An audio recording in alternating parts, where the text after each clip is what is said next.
Blood stained the wagon's cracked spokes. Snow fell thick, swallowing the trail.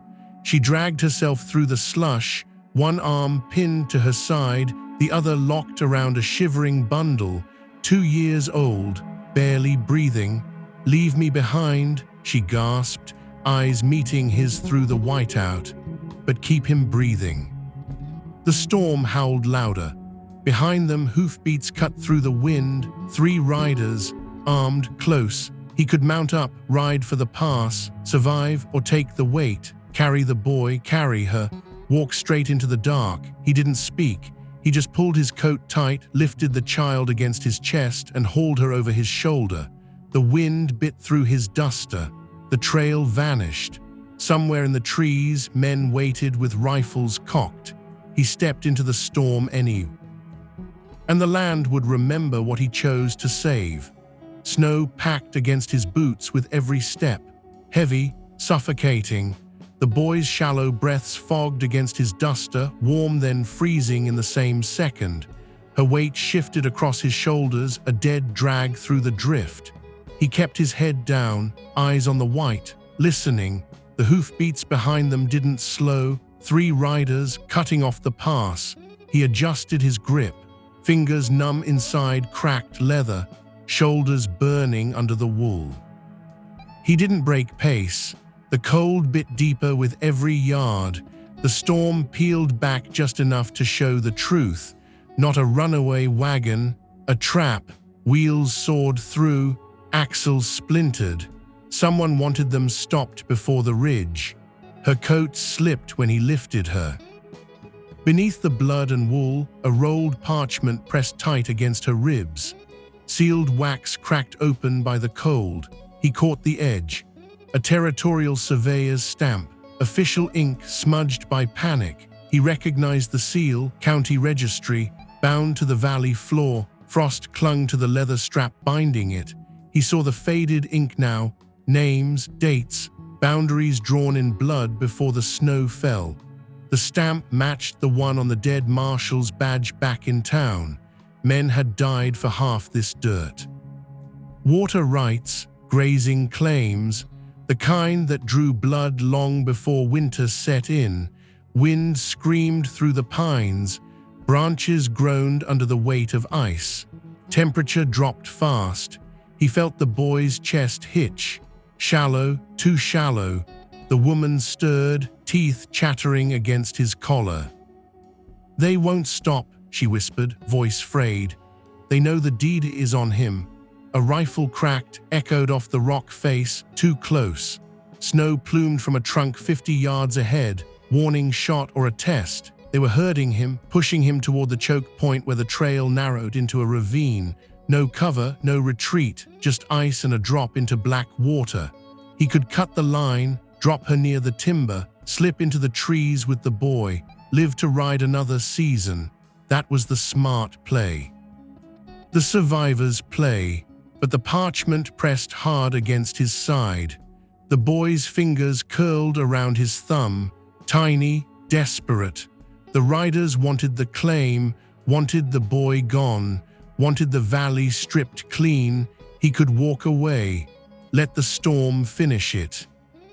Or carry the weight deeper into the white, pay for honor in blood, trade his quiet years for a war he didn't start. He remembered the grave on his own property, the ones he stopped visiting when the winter grew too long. He knew what happened to men who looked the other way. They survived, but they didn't live. The wind died for a single breath. Silence stretched tight across the basin. Breath plumed in front of his face, cold as iron. He felt the rifle stock dig into his spine. Ready. Then the crunch of boots on hard snow. Closer now, right behind the timber line, snow shifted. Shadows detached from the trees, moving in. He shifted the boy higher, tightened his jaw. The trail vanished ahead into a wall of white, only one way forward, and the riders were already fanning out, waiting for him to blink. The snow did not fall. It drove, horizontal, sharp. needles of ice that found every gap in his collar, every seam in his gloves, every crack in his boots. He kept his head down, shoulders locked. The boy was a dead weight against his chest, wrapped tight in the torn wool of Elias' spare duster. The woman lay across his shoulders, her injured arm pinned between them, her breath coming in shallow, ragged pulls that fogged the air before vanishing into the storm. Every step sank to the knee. Every pull upward burned his thighs. The cold was no longer a temperature, it was a presence, heavy, relentless. It pressed against his ribs and stole the heat from his bones with each breath he took. He did not look back. Looking back cost momentum. Momentum cost survival, but he felt them behind him. Hoofbeats were no longer a distant rhythm. They were a measured cadence, 3 riders, spaced wide, cutting off the tree line, moving with the patience of men who knew the storm would do half their work. The wind carried the scent of wet leather and black powder. It carried the sound of reins shifting, the sound of boots testing stirrups.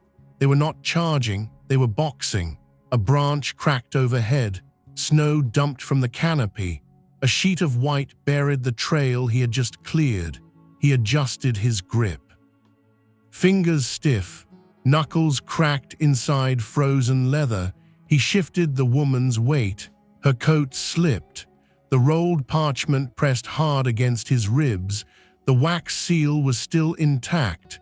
Territorial registry, surveyor's stamp, names, dates. Boundaries drawn in ink and defended with lead. He knew the shape of it. He knew what it meant.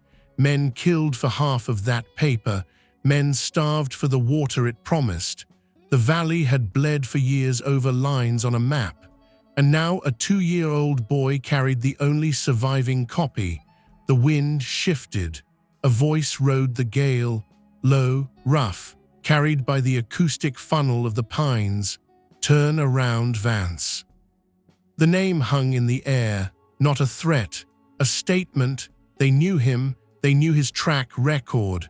They knew he was a man who walked away from trouble when it had no business being his. Boys not yours, the voice called again, closer now. Deeds void, blood settled, drop the weight, ride out live. Elias kept walking. His boots carved shallow steps into the drift. The snow sucked at his heels. Each pull upward sent fire through his calves. He felt the boy's chest rise, faint, too slow. He pressed a gloved hand to the bundle, felt the flutter of a heartbeat, fragile, insistent. He adjusted his jaw, bit down on the inside of his cheek until he tasted copper. The voice behind him was right. The boy was not his. The woman was not his. The deed was not his. The law of the territory was clear. Finders keepers was a saloon joke. Survival was the only real code. He could drop them near the timber line, slip into the ravine, follow the creek bed to the old trapper's shack, warm his hands, wait out the storm, ride to the next county, start over, again. He remembered the first time he chose the easy road. It had been a different winter, different blood, different faces. He had turned his horse away from a burning homestead because the fire was too close, because the odds were too thin, because he had learned early that a dead man saves no one. He had ridden away, listened to the roof collapse, listened to the silence that followed. He had survived. He had also stopped sleeping without a lamp. He had stopped looking at the horizon without expecting ash. The cold deepened. Numbness crept past his wrists, past his elbows, settled into the marrow. He felt the woman's fingers twitch against his coat, a weak grip. Fading, she was slipping, shock was setting in. The boy's breathing hitched, a wet rattle in the small chest. He pulled the wool tighter, blocked the wind with his own body, made himself a shield, made himself a wall. He knew what it would cost. The storm would freeze his sweat to his skin. The weight would crack his posture. The riders would track his footprints until the snow buried them. He would be slow, he would be blind, he would be an easy mark. He would bleed if they chose to shoot. He would fall if they chose to wait. He would die if he chose wrong. He chose anyway. He shifted his stance, dropped his center of gravity, locked his knees, bent forward into the wind. He took another step, then another. The snow rose to his thighs, the drag increased. The boy's weight pressed harder against his sternum. The woman's breath warmed the back of his neck. He moved, not fast, not graceful, just forward, into the white, into the dark, into the place where men went when they decided survival was not enough. The hoofbeats adjusted. He heard the shift in rhythm. The riders saw him commit. They saw him trade mobility for burden. They saw him turn his back on the pass. They did not chase, they paced. They let the terrain do the work. They knew the storm would strip his heat. They knew the weight would break his stride. They knew the ravine would trap him. They were not hunters. They were shepherds, guiding a wounded animal toward a fence line. A branch snapped to his left. Closer, snow-plumed. A shadow detached from the tree line, tall, lean, saddle horn visible through the drift. The rider did not draw, he sat his horse, watched. A second shadow appeared to the right, higher up, on a ridge, controlling the angle. A third stayed back, guarding the retreat. The geometry was clear. He was being funneled, not toward safety, toward exposure, toward the place where the trees thinned and the rock walls closed in. Elias kept his head down, eyes on the snow, tracking the dips, avoiding the hollows where drifts hid drop-offs. He felt the woman's head loll. He shifted his shoulder, brought her closer, felt the parchment crinkle against his ribs. He did not speak. Speaking wasted breath. Breath wasted heat. Heat kept the boy alive. That was the only equation that mattered now. The wind died for 3 seconds. Silence fell heavy, then a crack, not wood, not ice. Lead. A bullet struck a pine trunk 10 yards ahead. Bark shattered, snow sprayed. The sound echoed off the canyon walls. Once, twice, 3 times. Warning, not aim to kill, aim to steer. He did not flinch. He did not break stride. He walked into the echo, let it wash over him, let it ring in his ears. He felt the boy stir, a small sound muffled by wool. The woman's fingers tightened against his collar. Weak, desperate, alive, he reached the edge of the tree line. The pines gave way to scrub, the ground dropped away. The ravine opened below, a narrow cut in the earth, steep walls, loose shale, snow bridges over hidden water. The trail vanished. The only way down was a deer path, slippery, narrow. Barely wide enough for one man, he stood at the edge, looked down, looked back. The riders held position. They did not advance.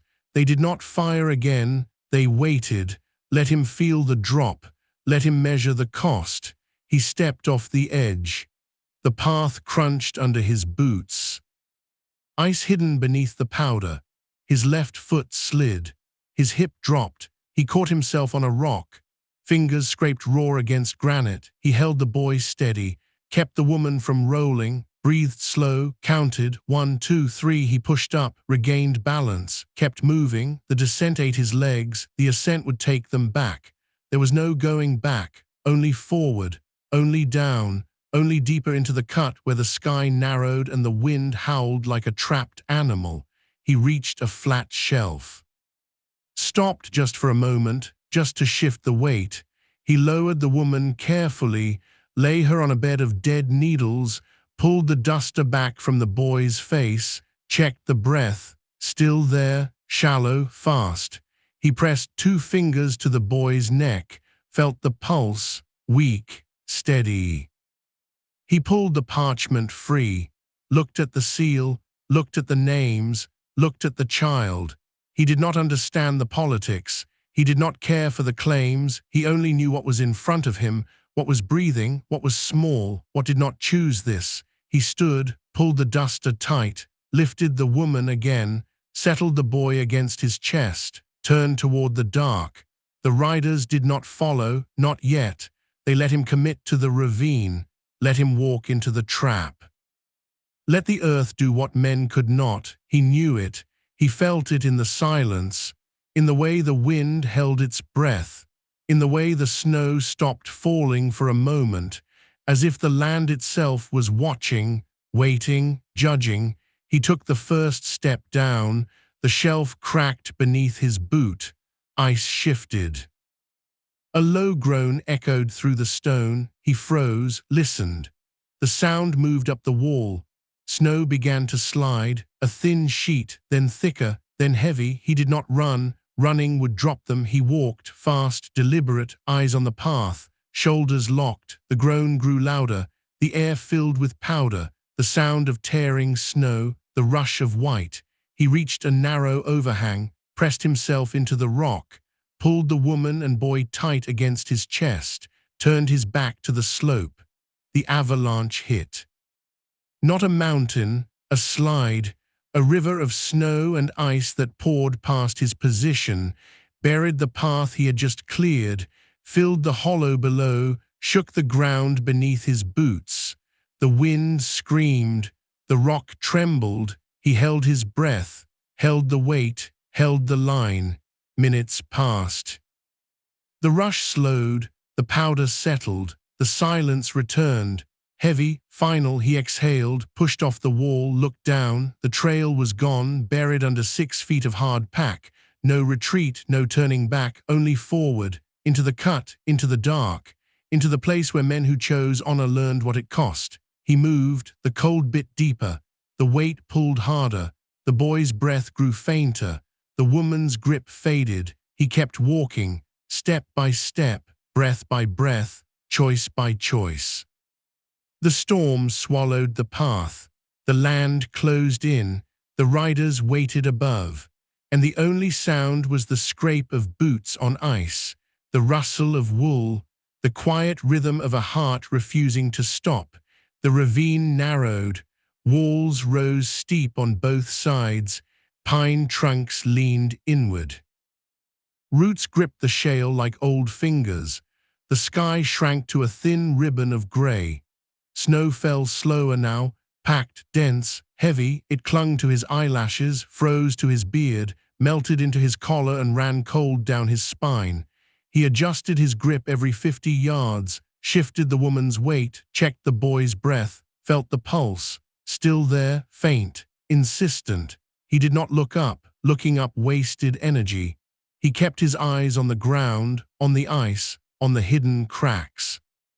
On the places where the snow lied about what lay beneath. The path turned sharp. A blind corner around a fallen trunk. He approached slow, boots testing, weight distributed. He rounded the bend, stopped. The trail split. Left dropped into a shallow creek bed. Right climbed toward a narrow ledge. He chose left. Water meant lower ground. Lower ground meant cover. Cover meant survival. He stepped down, the snow gave way, his right foot plunged, knee-deep. Water rushed, cold as iron. He pulled free, dropped the woman carefully to the bank, shielded the boy with his body, waited for the water to settle. It was not deep, but it was moving, fast, fed by melt, fed by the slide above. He pulled them up, kept moving. The creek bed offered a straight line. Straight lines were good. Straight lines were predictable. Predictability was a luxury he did not have. He heard it before he saw it. The click of rock, the shift of weight, the quiet scrape of leather on stone. He did not stop. He slowed, listened, counted the sounds. 2 sets, above, on the ridge, moving parallel, not ahead, not behind, flanking. They were herding him, keeping him in the cut, keeping him where the walls blocked escape. Keeping him where the storm amplified every mistake. He knew the tactic. He had used it himself. Years ago, different terrain, different men, same math. Force the target into a funnel. Let the earth do the work. Close the door when the target tires. He reached a bend where the creek narrowed. The walls pressed close. barely wide enough to pass. He turned sideways, slid through, shoulders scraping rock. Wool tearing on shale, he felt the woman's head rest against his back, felt the boy's breath warm his chest. He did not speak. He did not need to. The terrain spoke for him. The cold spoke for him. The weight spoke for him. It all said the same thing. You are carrying too much. You are going too slow. You are dying by degrees. He reached a flat stretch, stopped, just to breathe, just to feel his legs. They shook, trembled, numb below the knee, blood moving slow, heat trapped deep. He knew the signs. Frostbite was coming, not yet, but soon. He could feel the edges creeping, the skin tightening, the fingers locking inside his gloves. He pulled one hand free, reached for the boy's face, checked the lips, blue, pale. He pulled the wool tighter, blocked the wind with his own chest. Made himself a furnace, made himself a wall. He felt the woman stir. Her voice came thin, broken. They won't stop. He did not answer. Answering wasted breath. Breath wasted heat. Heat kept them alive. That was the only truth that mattered. They'll corner you at the slot, she whispered. Rock walls, no exit. They'll wait for the cold to take you. Looked at her, met her eyes. They were glassy, focused, clear despite the shock. She knew she had run this route before or heard stories or felt the trap closing around her. He nodded, once, simple, acknowledged. Then he stood, adjusted the load, kept moving. The creek bed ended. The path climbed, steep, loose, covered in ice. He took the first step, slipped, caught himself on a root, pulled up, dug his boots in, found purchase, kept going. The climb burned his lungs, ate his thighs. Broke his rhythm. He did not stop. Stopping was surrender. He kept climbing, step by step, breath by breath, choice by choice. He reached the top, stopped, looked ahead. The land opened, then closed again. A dead-end canyon. Slot walls, narrow, high, impassable. The only way forward was a crack in the rock, 6 feet wide, 30 yards long, then a drop, then nothing. He felt the math settle in his bones. This was it, the funnel, the trap, the place where men who carried too much learned what it meant to run out of road. He looked back, the ridge above, 2 riders, still holding position, still watching, still waiting. The third was gone, probably moving to block the crack, probably sealing the door. He turned to the slot, walked forward. The rock closed in. Light dimmed, sound changed, echoes stretched, footsteps rang louder, wind howled softer. He felt the walls on both sides, cold stone, rough shale, ice in the cracks. He kept the boy tight, kept the woman steady, kept his head down. He did not look up. He did not look back. He walked into the narrow, into the dark, into the place where choices ended and consequences began. Halfway through, the crack narrowed, shoulders scraped, wool tore, boots slipped on ice. He adjusted, shifted weight, breathed slow. He felt the woman's grip fade completely. Her head rested heavy against his back, still breathing, still alive, barely. He felt the boy's chest rise, slow, deliberate, holding on. He pressed his cheek to the wool, felt the small heartbeat against his ribs, faint. Insistent, real, he kept walking. The walls pressed closer. The sky vanished. The air grew thick, cold, heavy. He reached the end of the crack, stopped, looked down, a drop, 10 feet, snow-covered, hidden. He did not know what lay below. Water, rock, nothing. He did not know. He only knew he could not stay. Staying meant freezing. Staying meant surrender. Staying meant the boy stopped breathing. He heard the boots behind him, on the ridge above the crack, slow, measured, confident. The riders had closed the door. They had him boxed. They had him trapped. They had him where they wanted him. He did not turn. He did not draw. He did not speak. He simply shifted the weight, checked the boy, checked the woman, checked the drop. He knew the next move. He knew the cost. He knew the land would take what it was owed. He knew the storm would finish what the riders started. He knew he could jump, or wait, or fight, or fall. He stepped to the edge, looked down, snow shifted. A hollow, a slope, a chance. He did not hesitate. Hesitation was a luxury for men with nothing to carry. He had everything. He had a child. He had a promise. He had a line he would not cross. He shifted his grip, locked his knees, bent forward into the cold, and stepped off the rock. The wind caught him, the snow swallowed him, the drop took him, he fell, hard, fast, into the white, into the dark, into the place where men who chose honor learned what it meant to carry the weight, and the only sound was the rustle of wool. The scrape of boots, the quiet rhythm of a heart refusing to stop. If you rode with me this far, you know the storm doesn't care about promises, it only tests them. Elias just stepped off the ledge into the white. The canyon closed behind him. The riders hold the high ground, and what waits in the snow ahead will force a choice between survival and duty.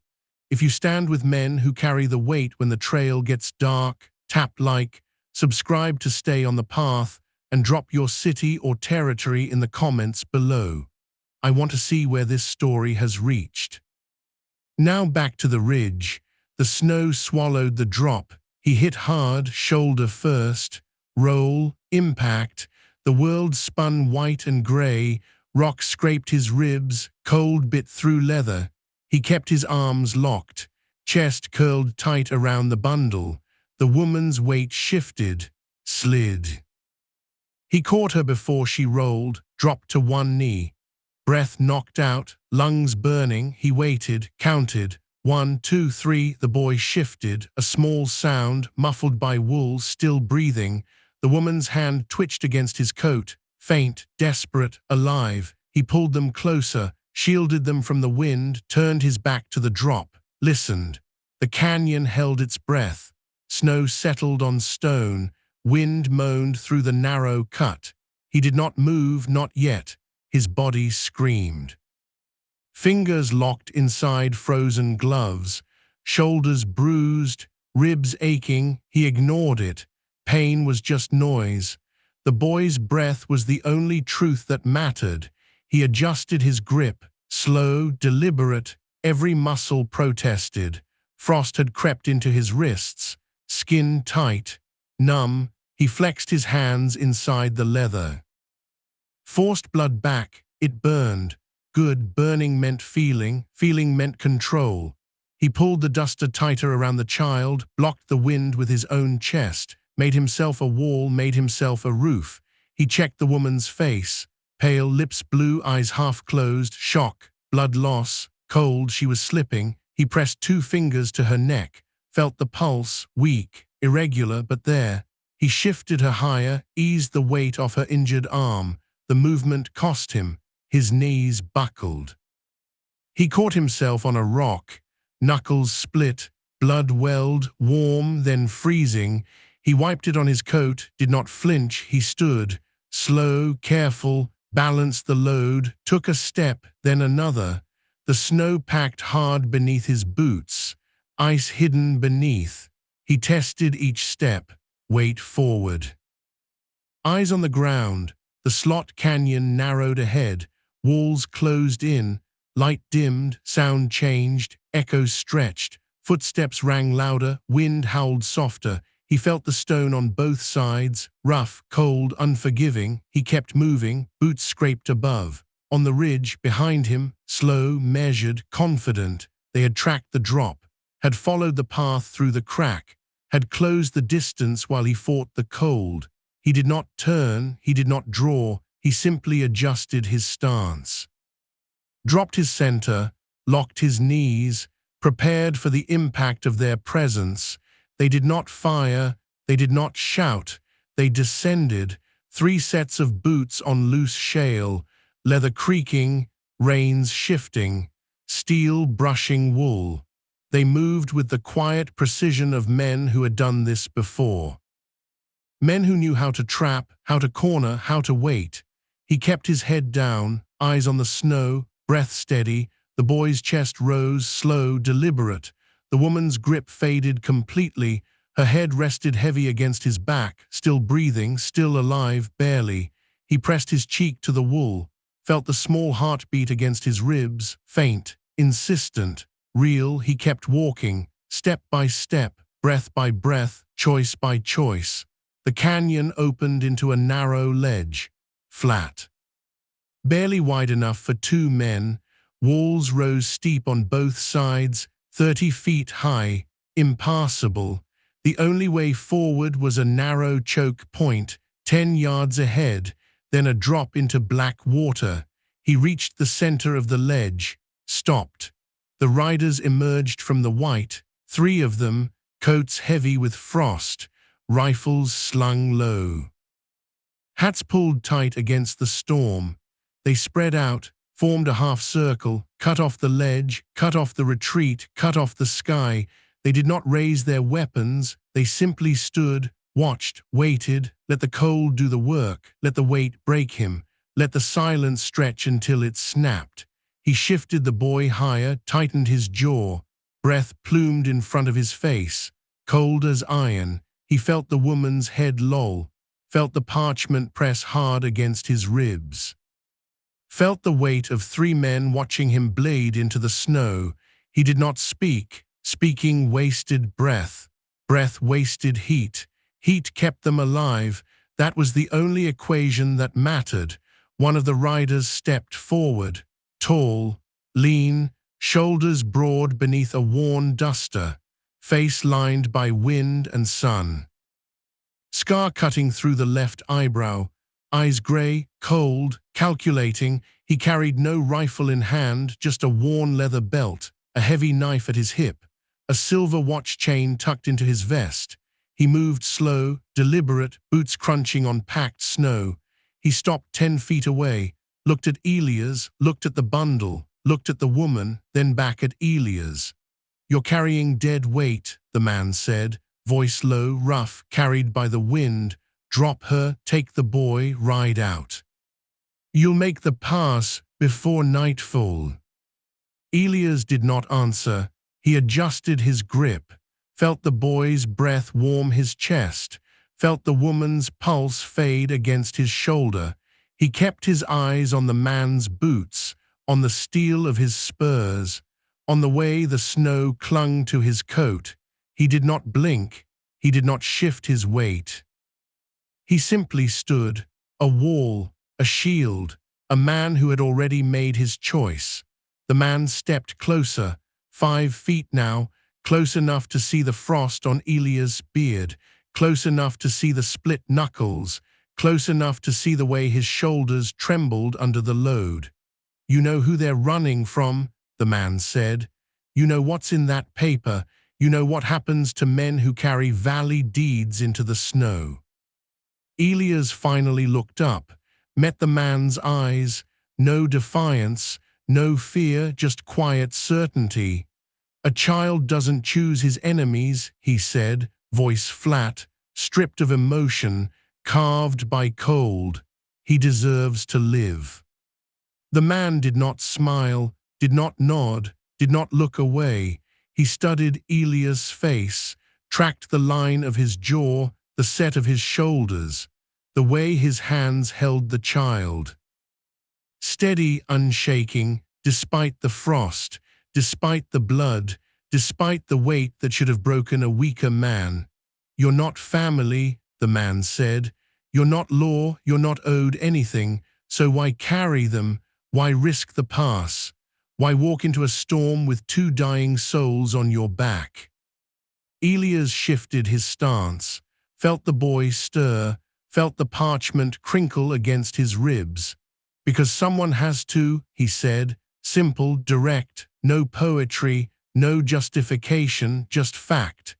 "Because the cold doesn't care who's right, because the boy doesn't know why men are shooting, because I looked away once, and I won't do it again." The man's jaw tightened. He did not look away. He studied Elias' hands, watched the way his fingers curled around the wool, watched the way his arms locked around the child, watched the way his spine stayed straight despite the tremor in his legs. He saw the calluses, the old scars, the way a man carries weight when he has already decided the cost. He saw the difference between desperation and principle. Desperation shakes, principle holds. Elias held, the wind died, silence fell heavy, snow settled on stone. The two men behind the leader shifted their weight, rifles still slung, eyes still watching, waiting for the order, waiting for the shot. Waiting for the moment the cold would break the man in front of them. The leader stepped closer, 3 feet now, close enough to feel the heat of Elias' breath, close enough to see the blue creeping into his lips, close enough to see the way his eyes stayed clear despite the exhaustion. "You think this is mercy," the leader said. "Mercy gets men killed. Mercy burns homesteads. Mercy leaves widows in the snow. You carry him now, you carry him tomorrow. You'll carry him until the valley burns or freezes. Are you ready for that? Are you ready to bleed for paper and a child who won't remember your face?" Elias did not flinch. He did not blink. He simply adjusted his grip, pulled the duster tighter, blocked the wind with his own body. "I don't need him to remember," he said, voice quiet, stripped of everything but truth. "I just need him to breathe." The leader held his gaze, seconds stretched. The cold bit deeper, frost crept into Elias' boots, numbness spread past his ankles. He ignored it. He felt the boy's chest rise, felt the woman's pulse flicker, felt the weight of the valley pressing down on his shoulders. He did not shift. He did not speak. He simply stood, a man who had already traded survival for principle, a man who knew the cost and walked into it anyway. The leader's eyes narrowed. He studied the way Elias' shoulders trembled, studied the way his hands never loosened, studied the way his spine stayed straight despite the exhaustion eating his legs. He saw the difference between a man running from trouble and a man walking into it. He saw the difference between fear and duty. He saw a man who had already decided what he would lose, and he saw a man who would not break. He stepped back 1 foot, then 2. He raised his hand, not to signal fire, to signal weight. The 2 riders behind him shifted their weight. Rifles remained slung, eyes remained locked. The standoff held, the wind howled through the narrow cut, snow fell heavier, the ledge trembled under the weight of ice. The drop behind them yawned into darkness. The path forward vanished into white, and the only sound was the quiet rhythm of a child's breath, faint, insistent, real. The leader turned his head, looked at the ridge above, looked at the trees lining the canyon walls, looked back at Elias. "You're walking into a war," he said. "Men don't care about the boy. They care about the land. They care about the water. They care about the blood spilled over lines on a map. You carry him. You carry the target.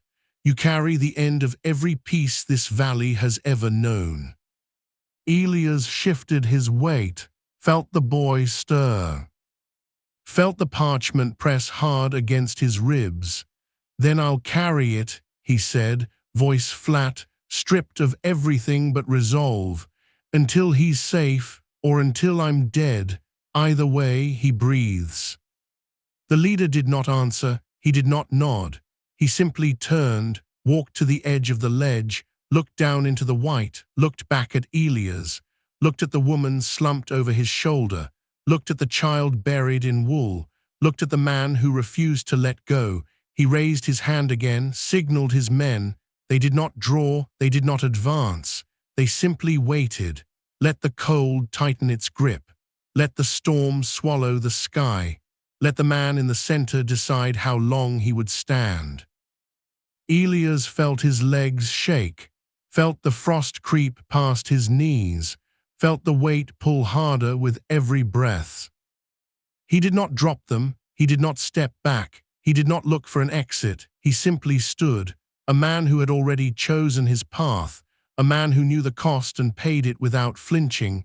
The wind screamed through the canyon, snow buried the ledge, the riders held their position, and the only sound was the quiet rhythm of a child's breath, faint, insistent, real. The storm did not break, it thickened. Snow fell in heavy sheets, white on white, gray on gray. The ledge vanished beneath powder. The walls closed in. The sky shrank to a thin ribbon of iron. Elias stood at the center of it, shoulders locked, arms tight, breath steady. He felt the boy's chest rise, felt the woman's pulse flicker, felt the parchment press hard against his ribs. He did not move, he did not speak, he simply waited. Let the cold test him, let the wind strip him, let the riders watch him bleed into the snow. He knew what came next. He knew the storm would not spare him. He knew the men behind him would not let him pass. He knew the valley would not forget what he carried. And he knew he would not drop it, not now, not ever. The leader stepped forward again, close enough to touch, close enough to see the frost on Elias' eyelashes, close enough to feel the heat fading from his body. He did not raise his hand. He did not draw his knife. He simply looked at Elias, looked at the child, looked at the woman, looked at the man who had already decided what he would lose. He reached into his coat, pulled out a heavy wool shawl, faded, torn, stained with blood and snow. He held it out. Let it rest against the rock beside Elias' boot.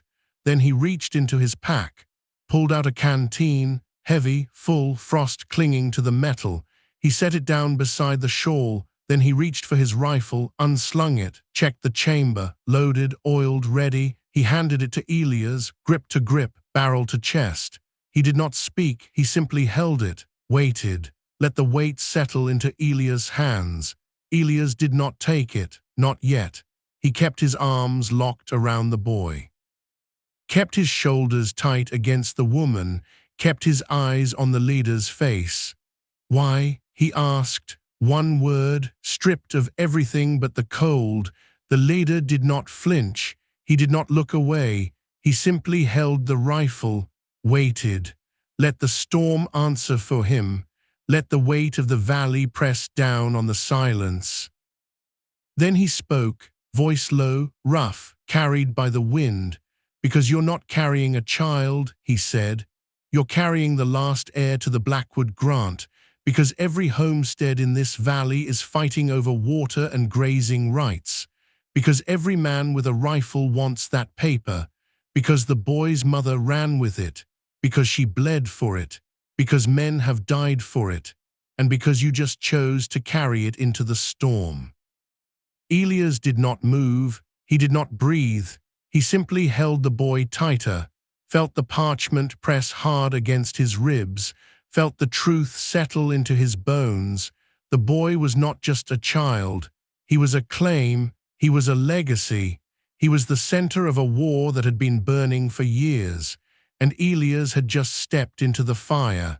The leader stepped back, lowered his hand, left the rifle resting against the rock, left the canteen beside it, left the shawl bleeding into the snow. He turned, looked at his men, nodded once. They did not advance. They did not draw. They simply stepped back, made room, made space, made a path. The standoff held, the silence stretched. The storm swallowed the sky, and the only sound was the quiet rhythm of a child's breath, faint, insistent, real. Elias finally moved, slow, deliberate. He shifted his grip, eased the woman's weight, kept the boy tight against his chest, reached out, took the canteen, felt the cold metal bite his fingers, took the rifle, felt the weight settle into his hands, oiled wood, heavy steel, loaded chamber, ready. He did not raise it, he simply held it, let the reality sink in.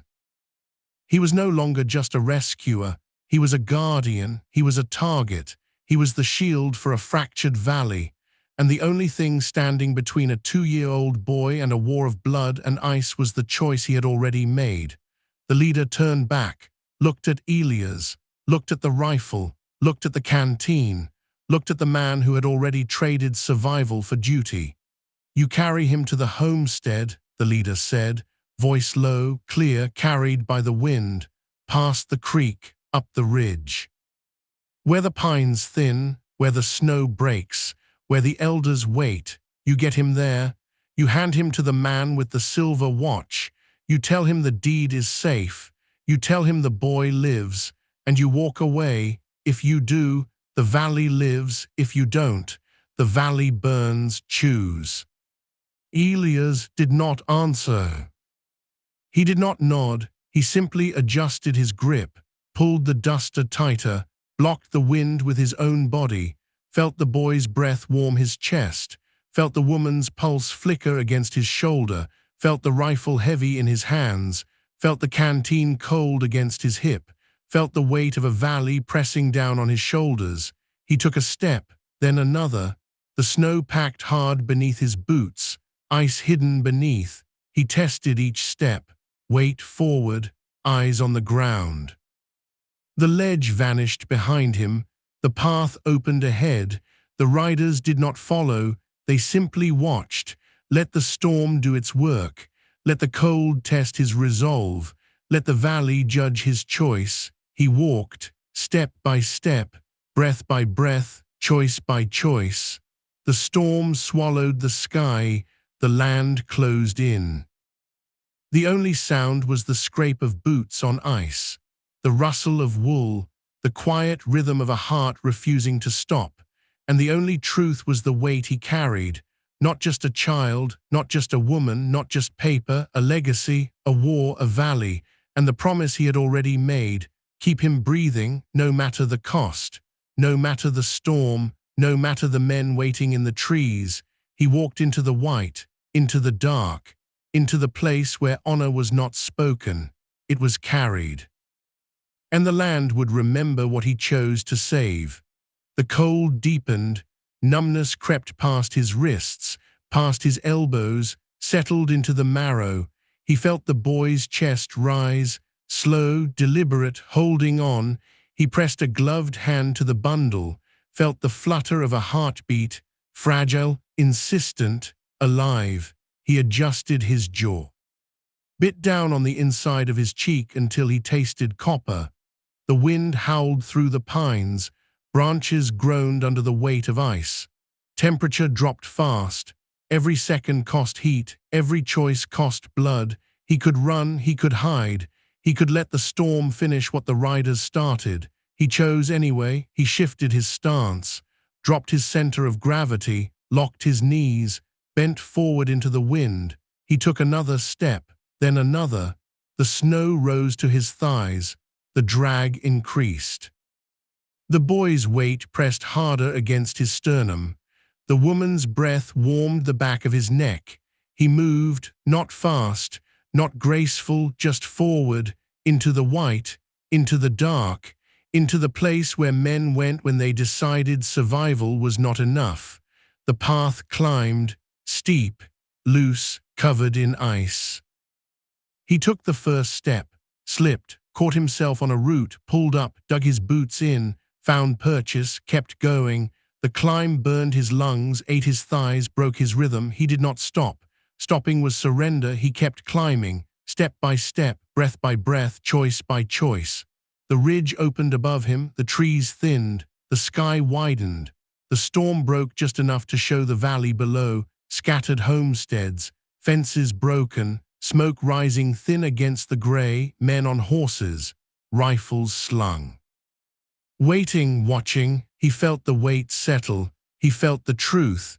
He was not walking toward shelter. He was walking toward reckoning, and the boy in his arms was the only thing standing between peace and fire. He reached the top, stopped, looked down, looked back. The riders were gone. The trail was buried. The storm had swallowed everything. Only the path forward remained, narrow, exposed, leading straight to the ridge where the elders waited, where the deed would be read, where the valley would decide. He adjusted his grip, checked the boy's breath, checked the woman's pulse, checked the rifle's weight, checked the canteen's cold. He did not hesitate. Hesitation was a luxury for men with nothing to carry. He had everything. He had a child. He had a promise. He had a line he would not cross. He stepped forward, into the wind, into the white, into the place where men who chose honor learned what it meant to carry the weight, and the only sound was the rustle of wool, the scrape of boots, the quiet rhythm of a heart refusing to stop. The ridge flattened into a wide bowl of packed snow. Smoke rose from 3 scattered camps. Canvas tents sagged under ice. Horses stamping, rifles leaned against saddles, men stood in clusters, coats heavy, faces hard, eyes tracking the white line where the trail emerged. Elias stepped onto the open ground. His boots sank. The weight on his shoulders dragged him forward. He did not slow. He kept his spine straight, kept his arms locked, kept the boy pressed tight against his ribs. The woman's breathing was a shallow rasp against his back. Her pulse fluttered, weak but steady. He felt the parchment crinkle against his chest. The seal cracked. The wax bled into his coat. He felt the rifle heavy in his right hand. The canteen cold against his left hip. He walked into the center of the clearing, stopped. The wind died. The only sound was the crackle of pine fires, the shift of boots on ice, the quiet intake of breath from the men who watched him arrive. A figure stepped forward from the largest tent, tall, shoulders squared beneath a wool cloak, face lined by sun and frost. Silver watch chain caught the firelight. The man Elias had been told to find, the elder. He carried no weapon, only a staff of hickory wood. He stopped 5 paces away. Looked at the bundle, looked at the woman, looked at the rifle in Elias' hand. His eyes were gray, clear, unblinking. "You brought him," the elder said, voice low, carried by the cold, "through the cut, past the riders, into the storm." Elias did not nod. He shifted his weight, eased the woman's arm from his shoulder, let her slide to the snow. 2 men stepped forward, pulled blankets from a saddle, wrapped her shoulders, checked her wound, moved with quiet efficiency. Elias did not watch them. He kept his eyes on the bundle, on the boy's face, pale, lips blue but breathing, slow, deliberate, real. He pulled the wool back just enough to feel the small chest rise, felt the heartbeat against his palm, fragile, insistent, alive. He lowered the child to the ground, kept one arm locked around him, sheltered him from the wind, waited. The elder knelt, unwrapped the coat, looked at the boy's face, looked at the rolled parchment pressed tight against the child's side. He did not touch it, he simply nodded. "The deed," he said, "intact, unbroken." The last line of the grant, the only thing standing between this valley and another winter of blood. He looked up, met Elias' eyes. "You carried it when you could have dropped it, when you could have ridden out. You walked into the trap. You took the weight. You kept him breathing." Elias did not speak. He adjusted his grip, felt the cold seep through his gloves, felt the numbness creeping past his elbows, felt the exhaustion pulling at his bones. He looked at the elder, looked at the men standing in the snow, looked at the tree line beyond the clearing. He saw the way their hands rested near their holsters, saw the way their eyes tracked the ridge, saw the way the wind carried the scent of wood smoke and wet leather. He knew what was coming. He knew the math.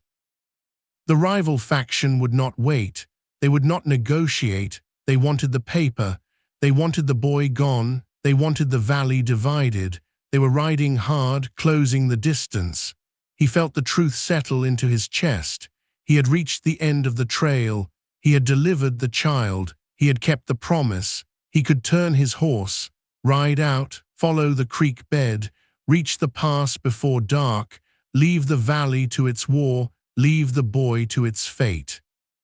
Leave himself to the quiet he had spent years building.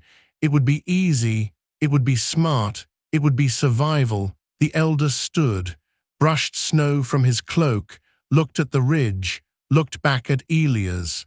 "You can walk away," he said, voice clear, heavy with truth. "No one will fault you. You carried him farther than most would dare. You kept him alive through the storm. You delivered the deed to the elders. Your part is done. The valley will remember it. But if you stay, if you stand between the boy and the men coming down that ridge, you become a target.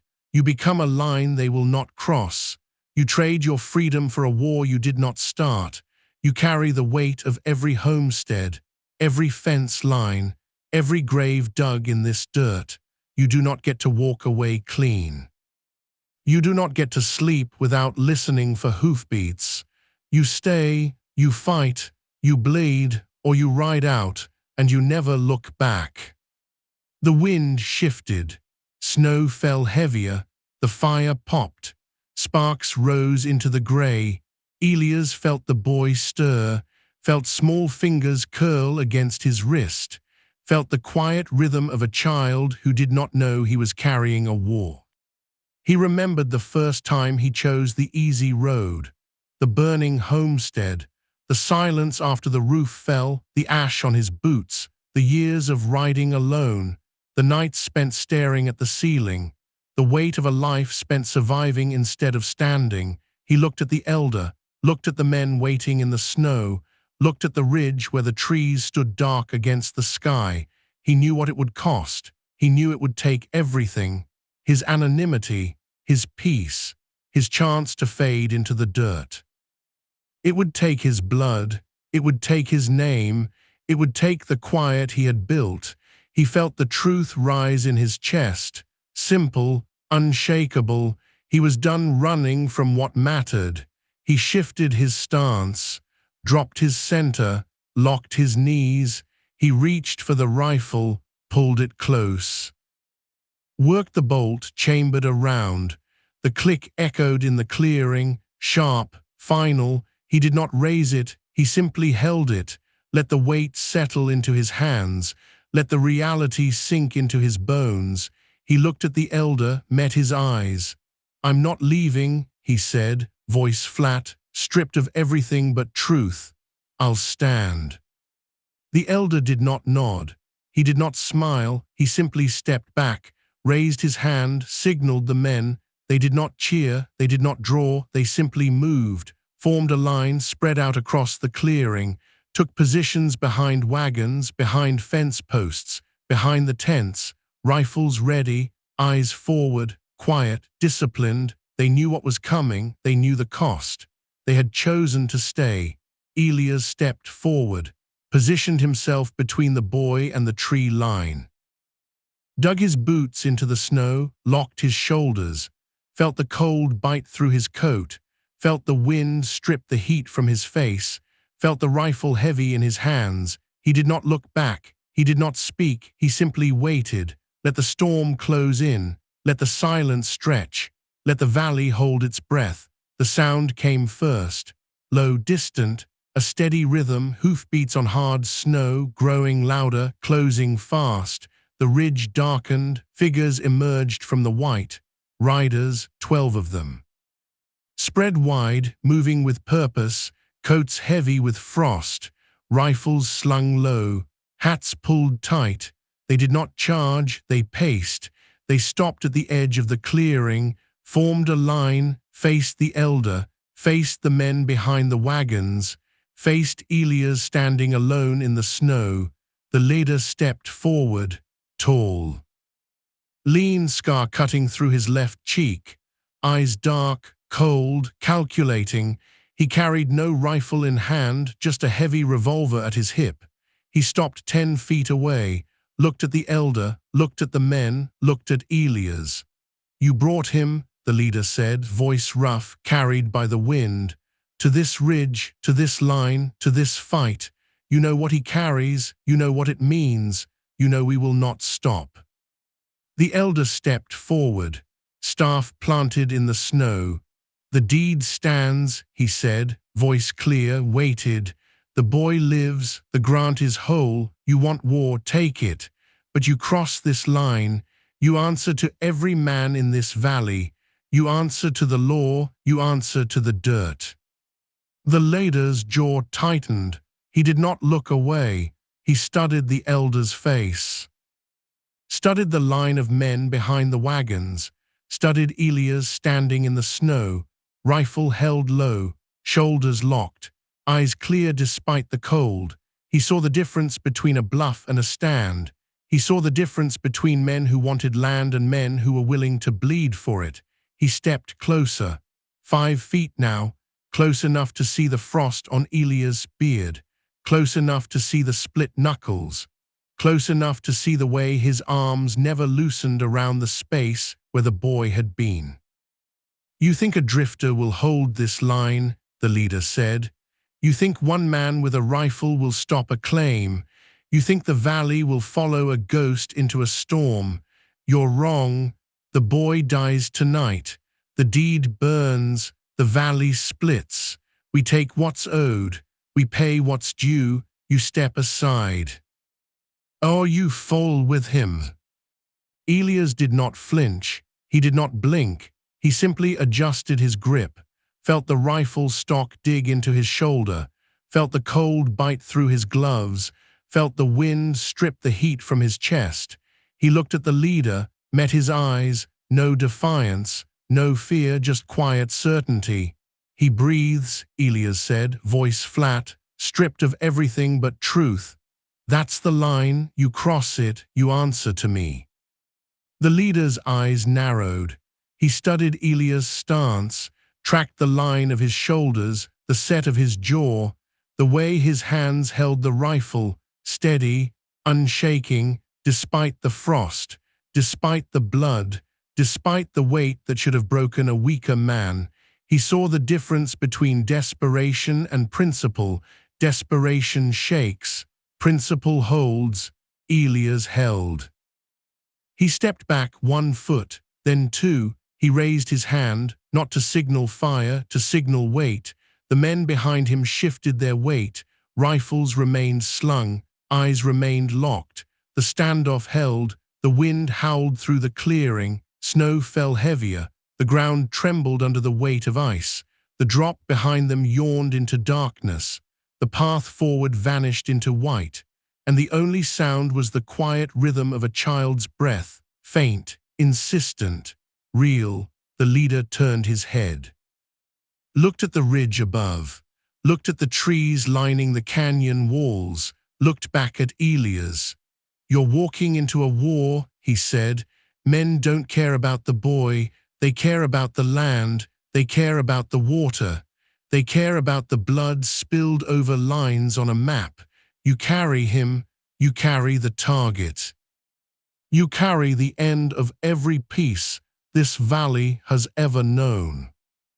Elias shifted his weight, felt the cold settle into his bones, felt the wind bite through his coat, felt the rifle heavy in his hands. "Then I'll carry it," he said, voice quiet, stripped of everything but resolve. "Until he's safe, or until I'm dead. Either way, he breathes." The leader did not answer. He did not nod. He simply turned, walked to the edge of the clearing, looked down into the white, looked back at Elias, looked at the elder, looked at the men behind the wagons. He raised his hand again, signaled his riders. They did not draw, they did not advance. They simply waited. Let the cold tighten its grip. Let the storm swallow the sky. Let the man in the center decide how long he would stand. Elias felt his legs shake, felt the frost creep past his knees, felt the weight pull harder with every breath. He did not drop the rifle. He did not step back. He did not look for an exit. He simply stood, a man who had already chosen his path, a man who knew the cost and paid it without flinching. The wind screamed through the clearing. Snow buried the fence line. The riders held their position, and the only sound was the quiet rhythm of a child's breath, faint, insistent, real. The storm did not break, it thickened. Snow fell in heavy sheets, white on white, gray on gray. The clearing vanished beneath powder, the tents sagged under ice. The fire burned low. Elias stood at the center of it, shoulders locked, arms tight, breath steady. He felt the boy's chest rise, felt the woman's pulse flicker, felt the parchment press hard against his ribs. He did not move, he did not speak, he simply waited. Let the cold test him, let the wind strip him, let the riders watch him bleed into the snow. He knew what came next. He knew the storm would not spare him. He knew the men in front of him would not let him pass. He knew the valley would not forget what he carried. And he knew he would not drop it, not now, not ever. A shot cracked. Sharp, loud, echoed off the ridge. Snow plumed from a fence post 10 yards left of Elias' position. Warning, not aim to kill, aim to break the line, aim to test the resolve. Elias did not flinch. He did not shift his weight. He simply raised the rifle, rested it against his shoulder, sighted down the back. Tracked the leader, held the line. The wind died for 3 seconds. Silence fell heavy. Snow settled on stone. The standoff held, the fire popped. Sparks rose into the gray, and the only sound was the quiet rhythm of a child's breath, faint, insistent, real. The leader stepped forward, close enough to touch, close enough to see the frost on Elias' eyelashes, close enough to feel the heat fading from his body. He did not raise his hand. He did not draw his revolver. He simply looked at Elias. Looked at the rifle, looked at the man who had already decided what he would lose. "You think this is justice?" the leader said, voice low, rough, carried by the wind. "Justice is a story men tell after the blood dries. Justice doesn't stop bullets. It doesn't fill grave. It doesn't keep children breathing in the snow. You're standing on a line drawn in paper. Men will die for less. You'll be one of them." Elias did not answer. He did not nod. He simply adjusted his grip, pulled the rifle tight, blocked the wind with his own body, felt the boy's breath warm his chest, felt the woman's pulse flicker against his shoulder, felt the weight of a valley pressing down on his shoulders. He took a step forward, into the snow, into the white, into the place where men who chose honor learned what it meant to carry the weight. The leader stepped back, raised his hand, signaled his men. They did not draw. They did not advance. They simply waited. Let the storm do its work. Let the cold test his resolve. Let the valley judge his choice. Elias walked, step by step, breath by breath, choice by choice. The storm swallowed the sky, the land closed in. The only sound was the scrape of boots on ice, the rustle of wool, the quiet rhythm of a heart refusing to stop. And the only truth was the weight he carried, not just a child, not just a woman, not just paper, a legacy, a war, a valley, and the promise he had already made: keep him breathing, no matter the cost, no matter the storm, no matter the men waiting in the trees. He walked into the white, into the dark, into the place where honor was not spoken, it was carried, and the land would remember what he chose to save. The cold deepened, numbness crept past his wrists, past his elbows, settled into the marrow. He felt the boy's chest rise, slow, deliberate, holding on. He pressed a gloved hand to the bundle, felt the flutter of a heartbeat, fragile, insistent, alive. He adjusted his jaw, bit down on the inside of his cheek until he tasted copper. The wind howled through the pines, branches groaned under the weight of ice. Temperature dropped fast. Every second cost heat, every choice cost blood. He could run, he could hide, he could let the storm finish what the riders started. He chose anyway. He shifted his stance. dropped his center of gravity. Locked his knees, bent forward into the wind. He took another step, then another. The snow rose to his thighs, the drag increased. The boy's weight pressed harder against his sternum. The woman's breath warmed the back of his neck. He moved, not fast, not graceful, just forward, into the white, into the dark. Into the place where men went when they decided survival was not enough. The path climbed, steep, loose, covered in ice. He took the first step, slipped, caught himself on a root, pulled up, dug his boots in, found purchase, kept going. The climb burned his lungs, ate his thighs, broke his rhythm. He did not stop. Stopping was surrender. He kept climbing, step by step, breath by breath, choice by choice. The ridge opened above him, the trees thinned, the sky widened. The storm broke just enough to show the valley below, scattered homesteads, fences broken, smoke rising thin against the gray, men on horses, rifles slung, waiting, watching. He felt the weight settle. He felt the truth. He was not walking toward shelter. He was walking toward reckoning. And the boy in his arms was the only thing standing between peace and fire. He reached the top, stopped, looked down, looked back. The riders were gone, the trail was buried, the storm had swallowed everything. Only the path forward remained, narrow, exposed, leading straight to the ridge where the elders waited, where the deed would be read, where the valley would decide.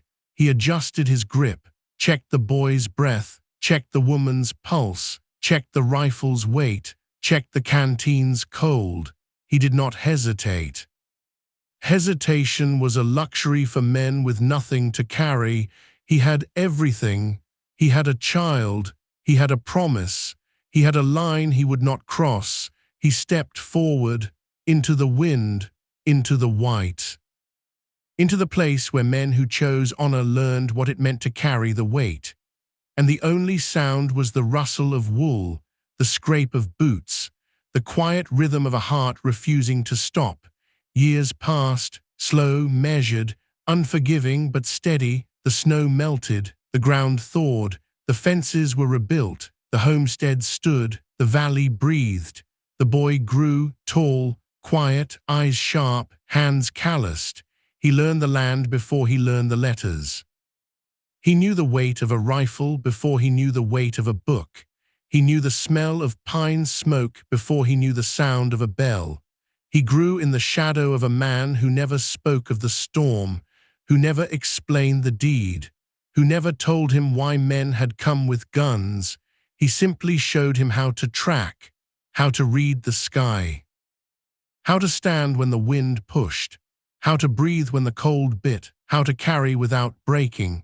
Elias aged slowly, deliberately. The cold took his joints, the weight took his shoulders, the years took his hair, but they did not take his eyes. They stayed clear, steady, watching. He did not seek praise. He did not ask for thanks. He did not ride into town to hear his name spoken. He worked the land, fixed the fences, mended the roofs, taught the boy how to read the dirt, how to track the water, how to know when to speak and when to stand silent. He lived in the same cabin, slept on the same floor, ate at the same table, kept the rifle oiled, kept the canteen full, kept the shawl folded by the fire. He never forgot the ridge, never forgot the storm, never forgot the choice. He simply carried it forward, day by day, season by season, breath by breath. The valley changed, slowly, deliberately. The rival faction did not return, not with guns, not with threats, not with demands. They returned with hands open, with seeds in their pockets, with water in their barrels, with names instead of numbers. The elder brokered the truce, not with paper, not with promises, not with threats, with time, with patience. With the quiet understanding that men who bleed together do not forget the cost. The deed was read, not in court, not in saloons, not in back rooms, in the clearing, by the fire, in front of every homestead. The boy stood beside Elias, silent, watching. The words were spoken, the lines were drawn, the water was shared, the land was divided, not by blood. Not by fear, by agreement, by respect, by the quiet understanding that survival was not enough. Peace required sacrifice, honor required standing still. Elias' reputation shifted, slowly, deliberately, from drifter to guardian, from ghost to anchor. Men stopped looking at him with suspicion, started looking at him with quiet respect. They did not ask him to lead, they did not ask him to speak. They simply asked him to stand, and he did, when the fences broke. When the water ran low, when the young men grew restless, when the old men grew tired, he stood, not with speeches, not with commands, with presence, with action, with the quiet certainty that a man who keeps his word does not need to shout it, he simply lives it. The boy grew into a man, strong, grounded, eyes clear. He took over the ridge, mended the fences, tracked the water, taught the younger boys how to read the sky. He never wore the deed, never carried the paper, never claimed the land. He simply lived on it, worked it, protected it. He knew what it cost, knew what it meant, knew the quiet truth that some men carry the weight so others do not have to. He never thanked Elias, never needed to. The gratitude was in the work, in the fences, in the water. In the quiet mornings when the frost settled on the pines, in the evenings when the fire burned low, in the nights when the wind died and the valley slept, Elias grew older, slowly, deliberately. The cold took his knees, the weight took his back, the years took his breath, but they did not take his resolve. He sat on the porch, watched the valley. Watched the boy, watched the men ride past, watched the seasons turn. He did not speak of the storm, did not explain the ridge, did not recount the standoff. He simply lived with it, carried it, let it settle into his bones, let it shape his days, let it remind him why he had stood, why he had stayed, why he had chosen the weight over the easy road. He knew the truth. Honor was not a word, it was a choice. Justice was not a verdict, it was a line. Mercy was not a weakness. It was a shield, and peace was not a gift. It was a cost paid in silence.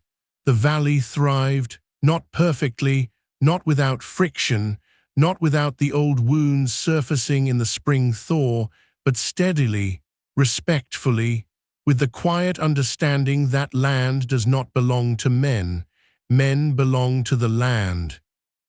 And the land remembers what they do to it, remembers who stands when the wind pushes, remembers who carries when the weight drops, remembers who chooses the hard road when the easy one lies open. The homestead stood, the fences held, the water ran clear, the boys grew, the old men rested, the fires burned, the nights settled, and the only sound was the rustle of pines, the scrape of boots, the quiet rhythm of a life lived by choice. Elias sat on the porch, watched the snow fall, light, slow, gentle.